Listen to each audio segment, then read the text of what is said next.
Welcome to the YouTube video channel for my new book, Seed of Israel, DNA Guide to Tracing Your Jewish Ancestry, available now on Amazon in ebook and paperback versions.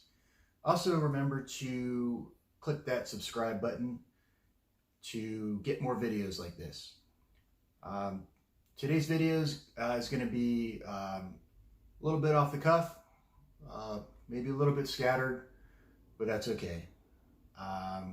Couple topics I really want to talk about, so might be the format's gonna be just a little bit different, maybe a little bit more freewheeling this time.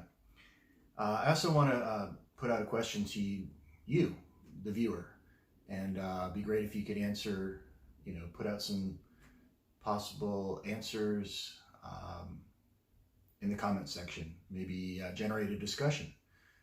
So these two topics are really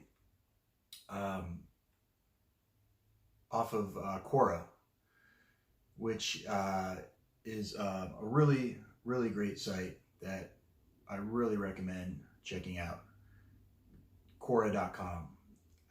You really gain a following through your knowledge, through your expertise, and it really filters out a lot of the vitriol and ignorance, really, that you get on other social media channels such as Twitter and Facebook.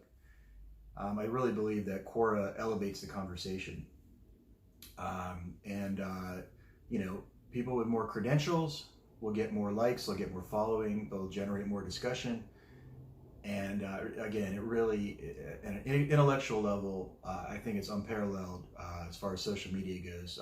So I really recommend Quora. But the two topics that I really got off of Quora that I just really wanted to talk about, because I really I wasn't thinking of making a video today, but I really just want to further the discussion on these two topics. And again, I want to put this out to you, the viewer.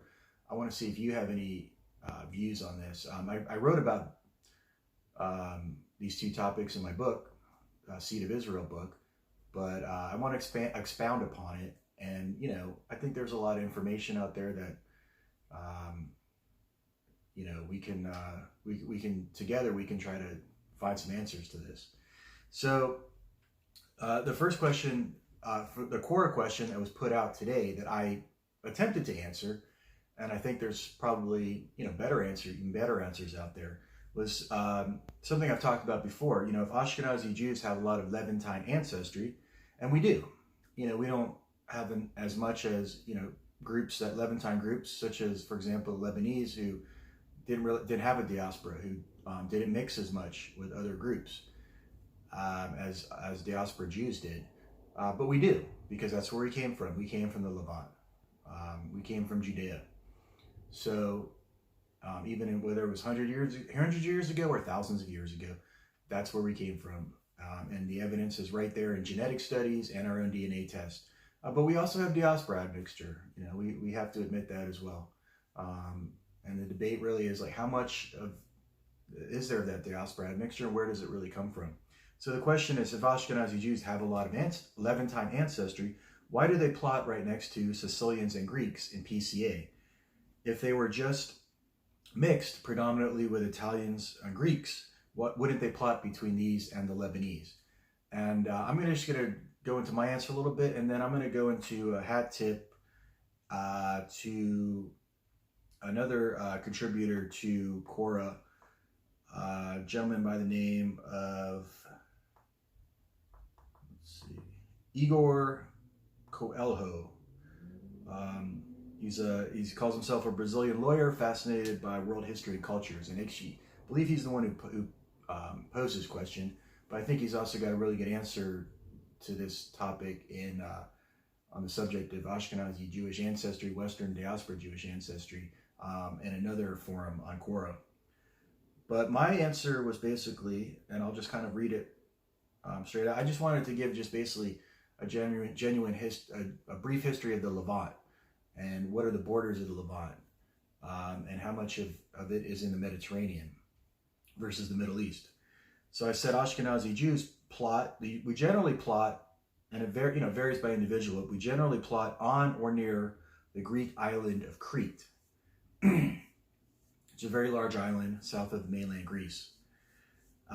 Historically, the Levant included Eastern Mediterranean islands such as Cyprus and Crete. Now, Cyprus is a little further east, closer to the land of Israel. And historically, the Levant, or what they call Greater Levant, extended to Greece and Cyrenaica in northeastern Libya. And I'm going to put this screenshot up of the map of the world map, highlighting in green what is considered, in light green represents what is modern day Levant. What would be considered Levant today, which would include Israel, Lebanon, Jordan, Syria, Cyprus, and maybe extending to Iraq and the Sinai Peninsula. But then if you look at the lighter green, that was a historical Levant, which also included Anatolia, which is modern day Turkey, all of Egypt, Libya, but also Greece, the Greek islands and the Greek mainland. And so if you use the term the Eastern Mediterranean region, well, that obviously includes the Levant, but it also includes North Africa, Anatolia, and Southern Europe. And that Eastern Mediterranean region also historically included Greece, as well as Egypt.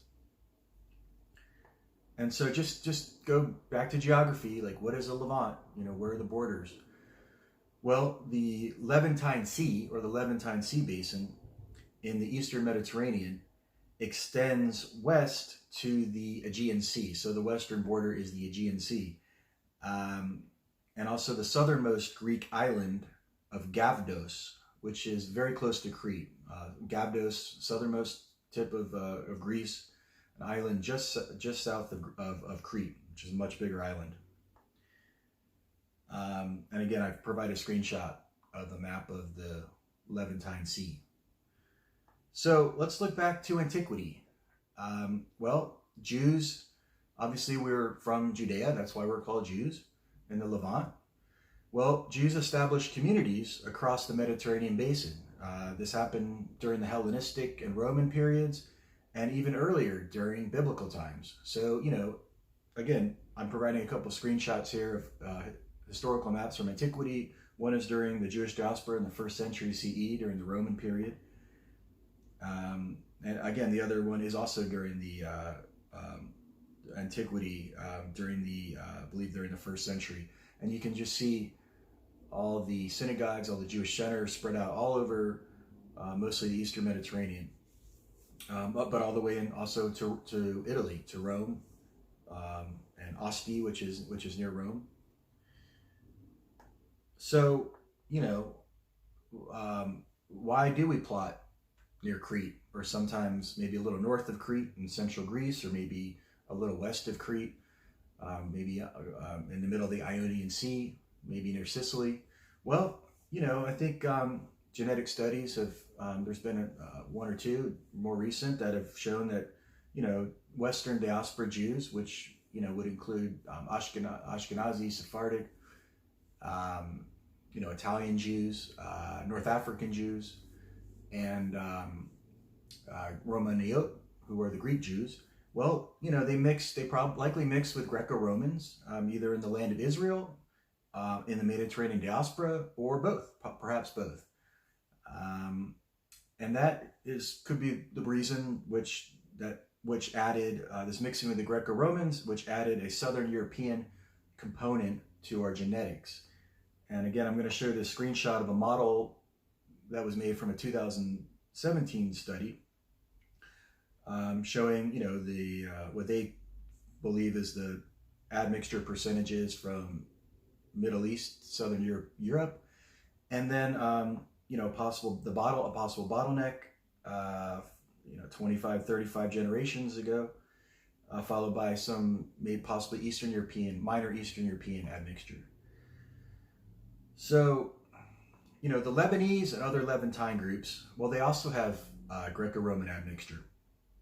although generally it is to a lesser extent than the Western diaspora Jews that I mentioned earlier, such as the Ashkenazi, Sephardic, Italian, Romaniot, or Greek Jews, or the North African Jews.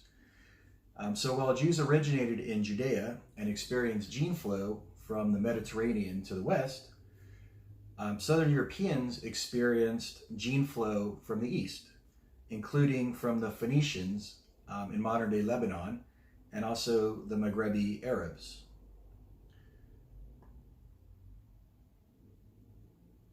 And as you can see, Sicily was an emirate and part of the Fatimid Caliphate. So, and I'm going to go into a little bit of definition of these further into the video, but I just want to finish this core answer that I made. So, Levantine, Middle Eastern, and Mediterranean populations are genetically similar. There are genetic similarities or differences, but they're more similar than different in many ways, all across the Mediterranean, from the Eastern Mediterranean to the Western Mediterranean. And there's been some recent genetic studies that confirm this, and I will send links to them below. And I'm just going to, further on the video, I'm just going to quote from some of them, but I will leave links. To this quote-unquote Mediterranean genetic continuum. So Ashkenazi Jews are very much on this Mediterranean genetic continuum, and could be defined as an Eastern Mediterranean, Levantine, Middle Eastern population. And I'm a fully Ashkenazi Jew, 100%, according to the recent update from last September, almost a year ago, on Ancestry.com, Ancestry DNA. I can show you a few screenshots of maps that show just my own, as an Ashkenazi Jew, that, I very heavily, Southern European, and Levantine, Middle Eastern. So we really cluster in the Southeastern Europe, Eastern Mediterranean, and the Levant, the Levantine Middle East. So Igor had an interesting answer to another similar question,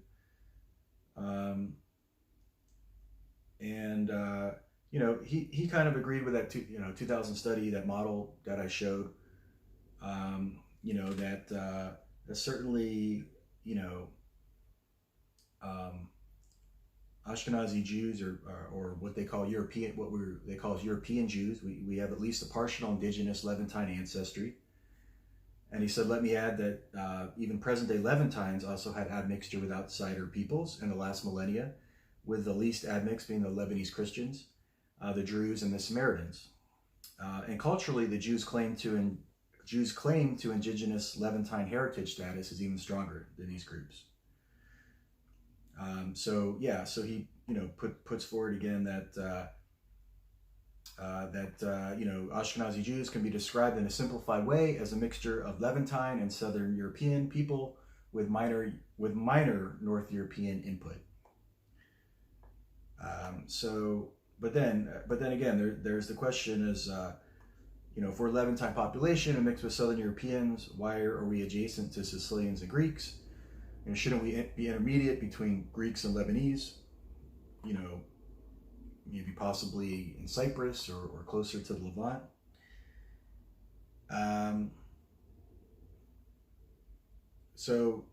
Igor says, in this core discussion, that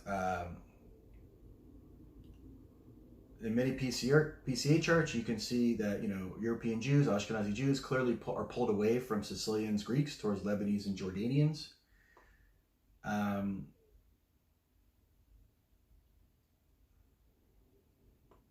And he talks about a recent study, a publication that I cited before, that I'll post a link to, that posited an admixture mainly with South Italians, but also later a bit with Central Europeans and another bit with Eastern Europeans. So he says, now consider that if the Ashkenazim were exclusively a mix of Greek Sicilians with Lebanese Jordanian-like people, the whole climb from north to south Levant, we'd expect them to be more or less plotted in the blue mark. And he shows an image here, but then he puts forward this theory that what if our admixture as Ashkenazi Jews was not only with typical Sicilian South Italians or Aegean Greeks, but also in part with people more similar to present Central and North Italians? That would put us in a bit westward in the PCA, close to where we actually plot. And what if some minor part of our European admixture comes from the much more Western Central North Europeans, e.g. Germans, and Northeastern Europeans, e.g. Belarusians, Poles, that would pull us quite a bit to the west, towards Sicilians and Greeks, even if we still have a very significant Levantine admixture. So he says, according to his analysis, this gentleman, Igor Coelho, and I'm going to provide a link to his, I recommend following him. I'll provide a link to his page on Quora. But it says, according to analyses I've done, and studies I've read, the Levantine component is not that relevant in most Southern Europeans and only significant, but still minor, around 10 to 15% in Sicilians and Aegean Greeks, using samples from Crete, as well as, of course, Cypriots, who have a pretty high Levantine ancestry. So he says, I think a confluence of many things explains the closeness between Sicilians and Ashkenazi Jews. As almost anything in population genetics, these results should never be read literally. They are like codes you need to decipher using other genetic data, and in most cases, even other sciences. So I just wanted to put out to you, the viewer, what are your theories? What have you read? What studies have you read? What are your possible theories as to why Ashkenazi Jews generally are genetically and plot very very similar to Sicilians and to Greeks, and a little bit farther down to Levantines, such as Lebanese, Druze, Samaritans, Jordanians, Syrians, etc. So,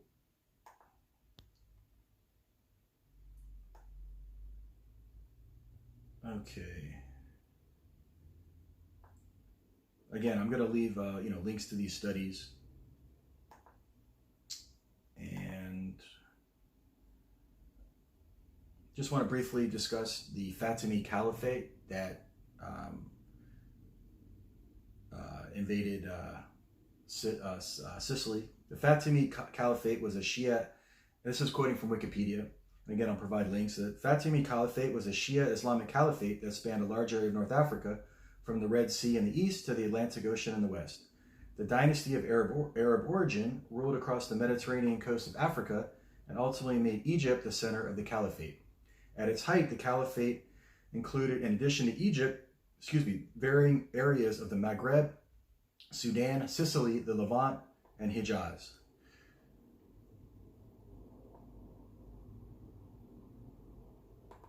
And so what was the Emirate of Sicily? Well, again, this is from Wikipedia. The Emirate of Sicily was an emirate on the island of Sicily, which existed from 831 to 1091. Its capital was Palermo.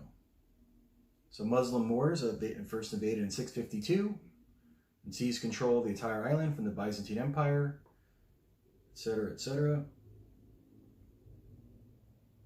So again, I'll leave links to that. And then, who were the Phoenicians that were all over the Mediterranean? Well, the Phoenicia, from the ancient Greek Phonike, was a thalassocratic, ancient Semitic-speaking Mediterranean civilization that again, this is from Wikipedia again, originated in the Levant, specifically Lebanon, in the west of the Fertile Crescent. Scholars generally agree that it was centered on the coastal areas of modern-day Lebanon and included parts of what are now northern Israel and southern Syria, reaching as far north as Arwad, but there is some dispute as to how far south it went. The further suggested area being Ashkelon, its colonies later reaching the western Mediterranean, such as Cadiz in Spain, and most notably Carthage in North Africa, and even the Atlantic Ocean. The civilization spread across the Mediterranean between 1500 BCE and 300 BCE.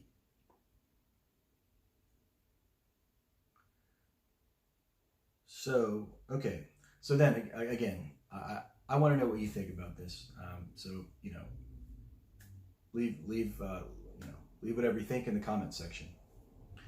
So, the second part of this video, I want to discuss the genetics of the Beta Israel, who are the Ethiopian Jews.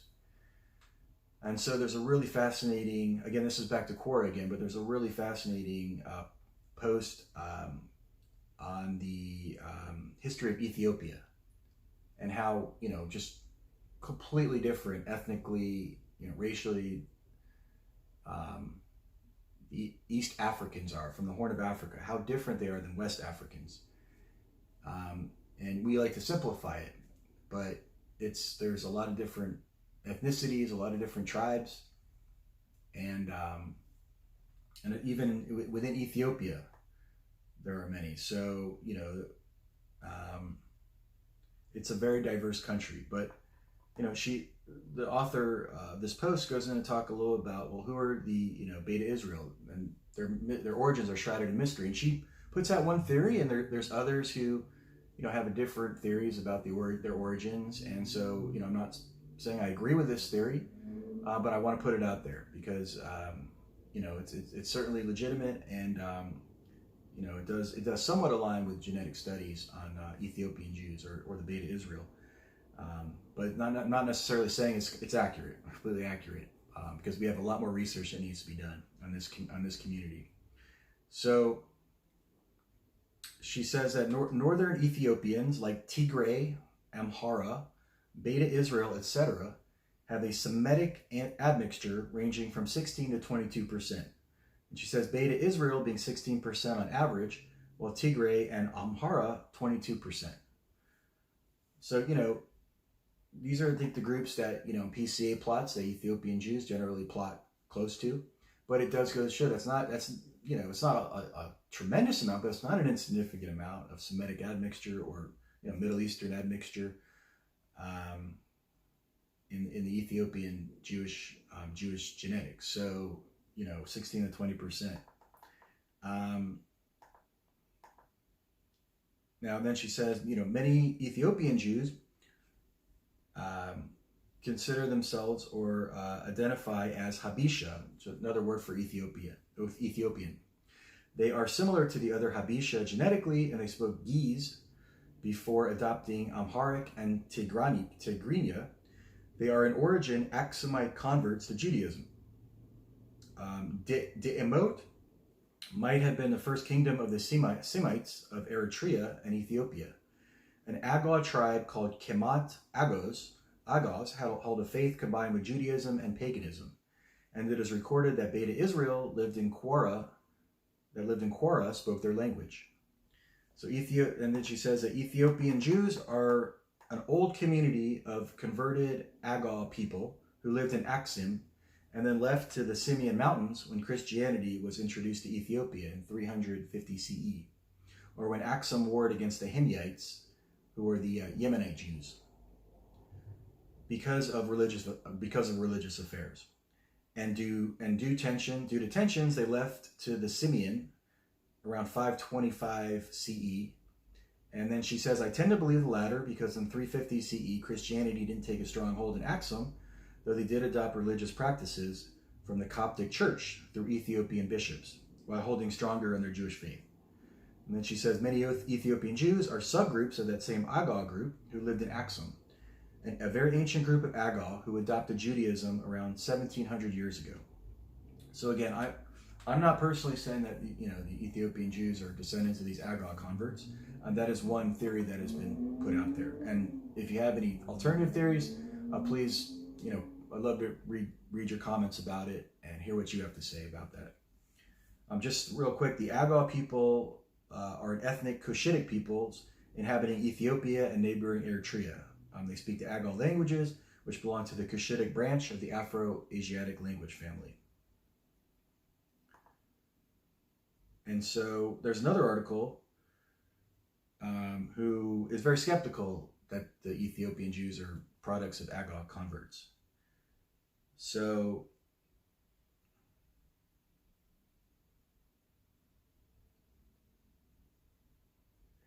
this author writes, in fact, the Zagwa rulers not only claimed Hebraic roots, but alleged to have descended from Moses and Zipporah, the infamous Jewish queen Judith, who was documented as invading the Axum area from the west in the late 9th or 10th century, is suggested to have been an early ruler of the Zagwa. In the 12th and 13th centuries, rulers of the dynasty controlled important Beta Israel regions, with Lasta being a core area. It was this historical relationship between the Beta Israel and the Aga that inspired scholars to exaggerate and argue that the Beta Israel have descended from Aga converts to Judaism. The problem with this argument, however, is that there is neither evidence nor tangible justification for the happening of such an Aga conversion to Judaism. As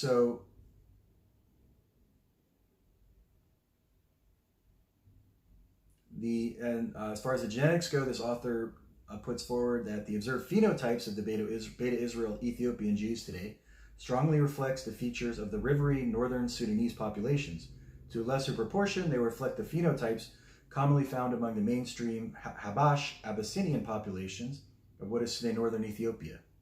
Contrary to the argument that proposed the Beta Israel to have originated from Aga converts, again, the author from Quora believes that they are, only a minority of the population today displays distinguishable Aga features, i.e. large and deep-set eyes, notably thin eyebrows, and the usual dark complexion, but with a unique, smooth, yellowish tone. This may indicate intermarriage where the Aga was limited.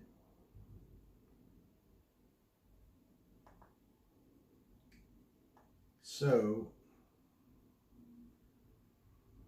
basically, this author says more genetic research on the Beta Israel is needed, which was what I stated earlier.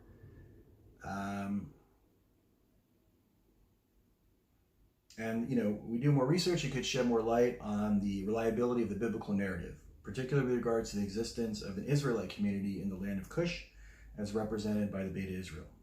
And then I just really want to quickly wrap up here, with what the Y-DNA studies on Jews from Ethiopia say. So a study of Lukat, and this is from Wikipedia, a study of Lukat and Smits has shown that the genetic father of Beta Israel was close to the Ethiopian non-Jewish populations. This is consistent with the theory that Beta Israel are descendants of ancient inhabitants of Ethiopia, not the Middle East. Hammer et al. In 2000 and the team of Shen in 2004 arrived at similar conclusions, namely a genetic differentiation in other people in the north of Ethiopia, which probably indicates a conversion of local populations. In a 2010 study by Behar et al. On the genome-wide structure of Jews observed that the Beta Israel had similar levels of the Middle Eastern genetic clusters as the also Semitic-speaking Ethiopian non-Jewish Tigrayans and Amharas. However, compared to the Cushitic-speaking non-Jewish Ethiopian Oromos, who are the largest ethnic group in Ethiopia, the Beta Israel had higher levels of Middle Eastern admixture. So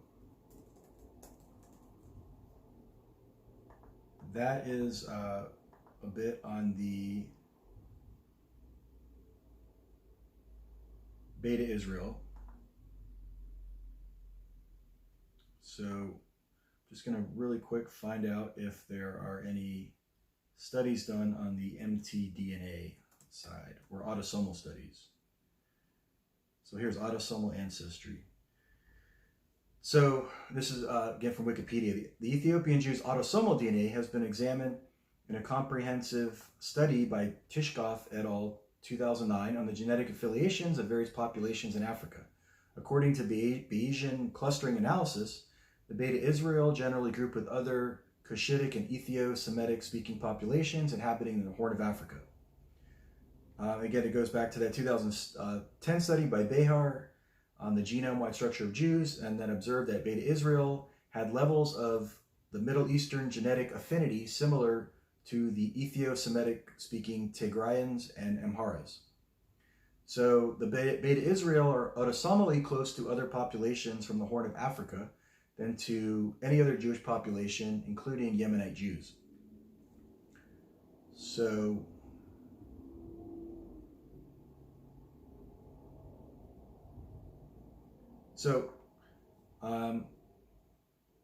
again, there are varying studies out there that give varying amounts of, Middle Eastern versus Eastern Africa admixture to the Beta Israel. But I do believe that a lot more research needs to be done in this community. Either way, it's a very historic community. Even if they are 1,700 years old, that's very old, and very historic and a very established Jewish community. So they are absolutely Jews. There's no question. But regardless of the percentage of the Levantine admixture or Semitic admixture that they have. My research and just coming from this tends to, agree with, whether they were converts or not. There are certain Ethiopian groups, including, I believe, the Beta Israel, who,